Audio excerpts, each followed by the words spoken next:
Hello guys, welcome back to my YouTube channel. My name is Satyam Chaurasia, MBBS second year student. और हम कर रहे हैं प्लांट ग्रोथ एंड डेवलपमेंट की PYQ series. इस पीवाईक्यू सीरीज़ में ये छठा टॉपिक है जो हम कवर करने जा रहे हैं आज। इसमें नीट में 2 से 3 क्वेश्चंस हर साल पूछे जाते हैं।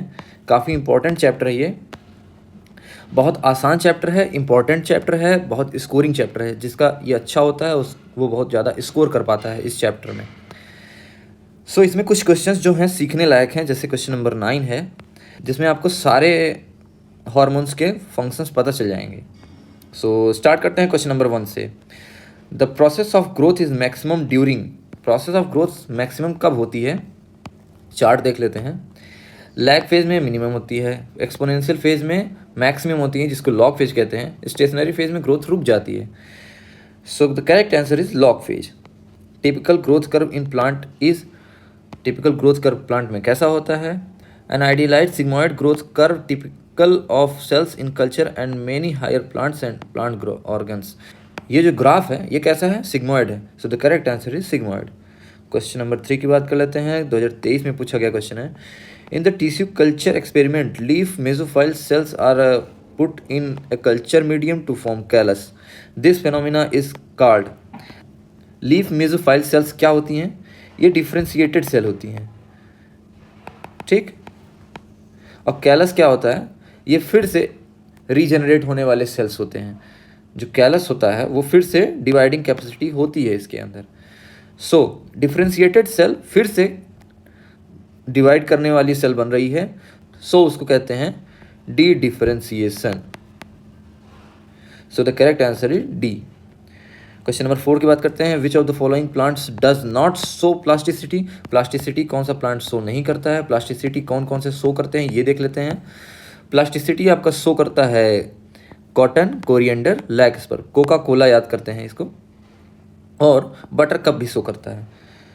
कॉटन, कोरिएंडर, बटर कप, मेज नहीं करता है। The correct answer is D. Plant follow different pathway in response to environment or phase of life to form different kind of structures. This ability is called, ये plasticity की definition है, यहाँ आपको definition मिल जाएगी। The correct answer is D. अब बात करते हैं क्वेश्चन नंबर 7 की। 2010 के पहले के क्वेश्चन हम नहीं करेंगे, पहले ही मैंने बता दिया था, क्योंकि 2010 के पहले के क्वेश्चन करने का कोई मतलब नहीं है। Question number 7, which hormone promote internode petiole elongation in deep water rice. ये लाइन हम देख लेते हैं। Ethylene promotes rapid internode petiole elongation in deep water rice. Correct answer is ethylene. Ethylene ही है जो प्रमोट करता है पेटियोल और internode elongation in deep water rice. Question number 8 की बात कर लेते हैं। Spraying of which of the following phytohormone और juvenile conifers helps in hastening the maturity period that leads to early seed production. ये लाइन यहाँ पे दी हुई है। Spraying juvenile conifers with GA hasten the maturity, thus early seed production. The correct answer is D. Gaseous plant growth regulator is used in plants. Gaseous कौन सा होता है? एक ही होता है, इथाइलिन। अब इथाइलिन इसमें से देखते हैं कौन सा होता है। Speed up malting process, gibberellin होता है, यहाँ पे लाइन दी हुई है। मेल्टिंग प्रोसेस को कौन इन्हेंस करता है? ये GA3 is use to speed up malting processes. ये जिबरलिन हो जाएगा। Promote root growth and root hair formation to increase the absorption surface. ये देख लेते हैं, ये इथिलीन होता है, यहाँ पे लाइन दी हुई है। Promotes root growth and root hair formation. Option number C की बात कर लेते हैं। Helps to overcome apical dominance. Apical dominance overcome होती है साइटोकाइनिन से। ये लाइन यहाँ पे दी हुई है, ये हो जाएगा cytokinin. Kill dicotyledonous weed in the field, ये होता है ऑक्सिन, यहाँ पे लाइन दी हुई है। 2,4-D widely use to kill dicotyledonous weed. इसमें से इथाइलिन एक ही है जो कि है B. The correct answer is B. Production of cucumber has increased manifold in recent years. Application of which of the following phytohormone has resulted in this increased yield, as the hormone is known to produce female flowers in the plants. ये होगा ethylene. Ethylene में एक line लिखी हुई है, मैं आपको दिखा देता हूँ यहाँ पे। It promotes female flower in cucumber, यहाँ पे लिखी हुई है। So the correct answer is C. The plant hormone use to destroy weed in a field is, weed को डिस्ट्रॉय करने के लिए ऑक्सिन था, अभी लाइन दिखाई थी ये वाली line. So the correct answer is D, 2,4-D। Name the plant growth regulator which upon spraying on sugarcane crop increases the length of stem, thus increasing the yield of sugarcane crop। सो यहाँ पे देख लेते हैं, line लिखी हुई है, spraying sugarcane crop with gibberellin increases the length of stem and thus increases the yield as much as 20 tons per acre। So the correct answer is B। Which of the following is not an inhibitory substance governing seed dormancy? seed dormancy के लिए कौन सा inhibitory substance नहीं है, देख लेते हैं हम। 3 सब्सटेंसेस होते हैं जो कि इनहिबिटरी होते हैं, यहाँ पे दी हुई है line, abscisic acid, phenolic acid, parascorbic acid. तो phenolic acid, abscisic acid, parascorbic acid, gibberellic acid नहीं होता है। So the correct answer is A. It takes very long time for pineapple to produce flowers, which combination of hormones can be applied to artificially induced flowering in pineapple plant throughout the year to increase yield? क्योंकि auxin क्या करता है, ये pineapple plants की flowering को promote करता है, और इथेलिन क्या करता है, ये पाइनएप्पल प्लांट्स की फ्लावरिंग को इनिशिएट करता है। ये क्वेश्चन काफ़ी ज़्यादा इंपॉर्टेंट है, क्योंकि ये क्वेश्चन 2 टॉपिक को मिला के बनाया गया है, ऑक्सिन और इथेलिन के टॉपिक को मिला के बनाया गया। तो याद रहना चाहिए कौन सा प्रमोट करता है, कौन सा इनिशिएट करता है। प्रमोट करने वाला है ऑक्सिन, इनिशिएट करने वाला है इथिलीन। नेक्स्ट क्वेश्चन की बात करते हैं, question number 15। Fruits and leaf drop at early stage can be prevented by the application of, ये लाइन दी हुई है ऑक्सिन में, हम देख लेते हैं कौन सी लाइन है ये। They have to prevent fruit and leaf drop at early stage, ये लाइन के हिसाब से आपका ऑक्सिन हो जाएगा answer. You are given a tissue with its potential for differentiation in artificial culture. Which of the following pair of hormones would you add to medium to secure shoots as well as roots? अब auxin और cytokinin यहाँ क्यों इस्तेमाल करते हैं? Answer तो है auxin and cytokinin, लेकिन क्यों? ऑक्सिन क्या करता है, एपिकल ग्रोथ को प्रमोट करता है, और साइटोकाइनिन क्या करता है, रैपिड सेल डिवीजन कराता है। So the correct answer is B. Question number 17। The avena curvature is used for the bioassay of, avena curvature क्यों यूज हुआ था? अवेना ओट को ही बोलते हैं avena. So avena can be bioassayed by, avena curvature is used for the bioassay of, FW Went के द्वारा दिया गया था ये, किस लिए? क्योंकि ये डिस्कवरी ऑफ ऑक्सिन में बहुत ज़्यादा रोल प्ले करता है। So the correct answer is auxin indole acetic acid. Question number 18 की बात करते हैं। Auxin can be bioassayed by photometer, गलत। लिट्यूस हाइपोकोटाइल इलोंगेशन, गलत। एवेना कोलेप्टाइल कर्वेचर, बात सही है। हाइड्रोफोनिक्स, गलत। So the correct answer is B. यहाँ से आपको ये पूरा एक्सपेरिमेंट आपको पढ़ना पड़ेगा इसके लिए। क्वेश्चन नंबर 19 की बात करते हैं। What cause a green plant expose to light on only one side to bend towards the source of light as it grows? Light stimulates plant on lightened side to grow faster, गलत है। Oxygen accumulate on the shaded side is stimulating greater cell elongation there, ये बात सही है। Green plants need light to perform photosynthesis, ये सही है, लेकिन इस बेंडिंग के लिए गलत है ये। Green plants seek light because they are phototropic, ये भी सही है, लेकिन बेंडिंग के लिए गलत है। So the correct answer is B। जो ये बेंडिंग होती है ये ऐसे होती है, जैसे इधर से लाइट पड़ी तो यहाँ ऑक्सीजन की सिंथेसिस हो जाएगी, और ये चीज़ ज़्यादा इलोंगेट कर जाएगी, ये कम इलोंगेट कर जाएगी। सो ये कुछ आपका ऐसे हो जाएगा, इसका ये इलोंगेशन यहाँ हो जाएगी और यहाँ इलोंगेशन नहीं हो पाएगी, तो ये बेंड हो जाता है। क्वेश्चन नंबर 20 की बात करते हैं। Doctor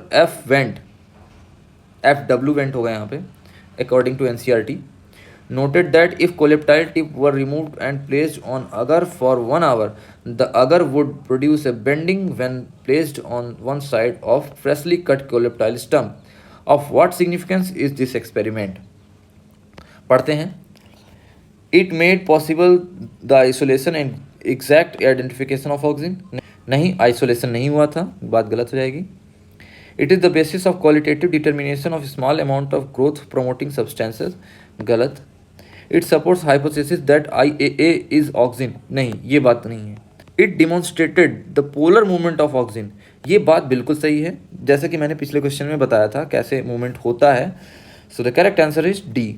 which of the following growth regulator is known as stress hormone. Stress hormone किसको कहते हैं? स्ट्रेस हार्मोन हम देख लेते हैं, एब्सिसिक एसिड को कहते हैं।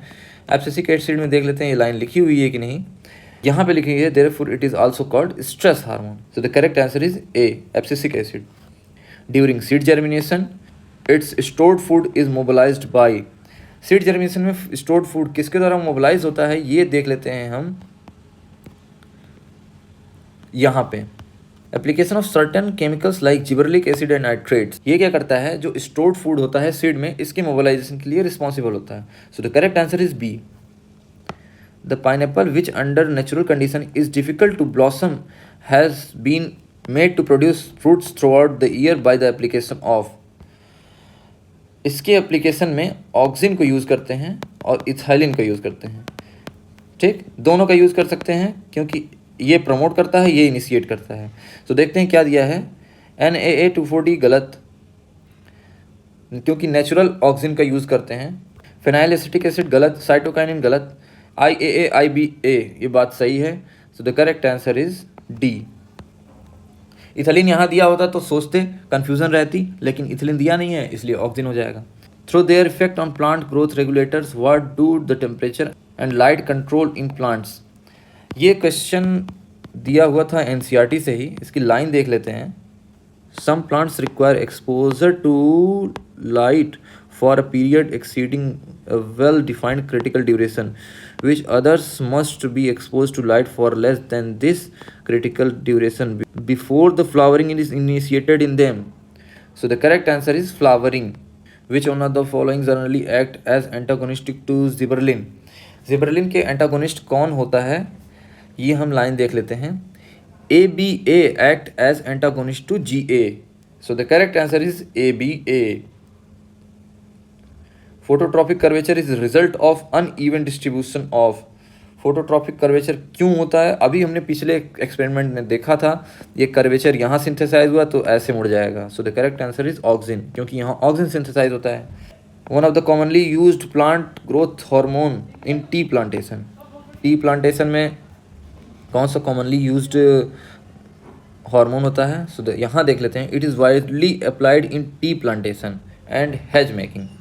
So the correct answer is auxin, indole acetic acid. Question number 28 की बात कर लेते हैं। Root development is promoted by. Root का डेवलपमेंट कौन प्रमोट करता है ये लिखी हुई लाइन इथिलीन में, यहाँ पे देख लेते हैं हम। Ethylene also promote root growth and root hair formation. So the correct answer is ethylene.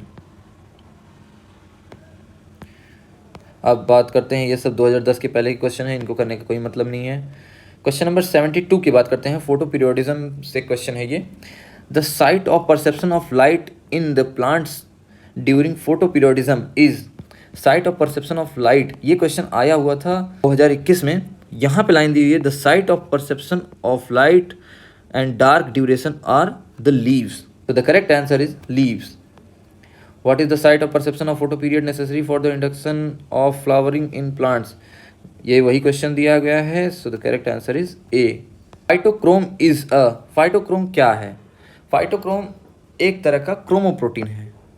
ये NCERT में दिया नहीं हुआ है, हाइपोथेटिकल हार्मोन है ये। सो इसे याद रखेंगे, फाइटोक्रोम हार्मोन जो होता है एक तरह का क्रोमोप्रोटीन है। So the correct answer is D. Question number 91 की बात कर लेते हैं। Vernalization stimulates the flowering in. Vernalization किस में फ्लावरिंग स्टिमुलेट करता है? यहाँ पे एग्जांपल्स दिए हुए हैं। Sugar beet, cabbage, carrot. जमीनकंड नहीं होगा, टर्मरिक नहीं होगा, जिंजर नहीं होगा, कैरेट यहाँ पे दिया हुआ है। So the correct answer is carrot. Question number 92 की बात कर लेते हैं। Treatment of seed at low temperature under moist condition to break its dormancy is called. ये वर्नलाइजेशन की डेफिनेशन है। There are plants for which flowering is either qualitative और quantitative dependent exposure to low temperature. This phenomenon is called vernalization. So the correct answer is vernalization. Question number 95 की बात करते हैं। An enzyme that can stimulate germination of barley seeds. ये याद रखेंगे, NCERT में ज़्यादा दिया नहीं हुआ है इसके बारे में, इसको याद रखेंगे। अल्फ़ा एमाइलेज स्टिमुलेट करता है बार्ले के जर्मिनेशन को।